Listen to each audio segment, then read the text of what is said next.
एक बार एक किसान को रास्ते में एक घायल पक्षी मिला।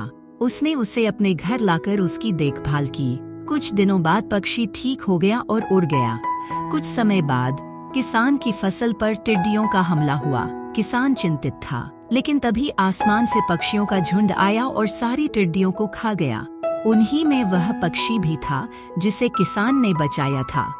किसान ने समझा कि उसकी भलाई का फल उसे वापस मिला है। इससे उसे सीख मिली कि जो दूसरों का भला करता है उसका भी भला जरूर होता है।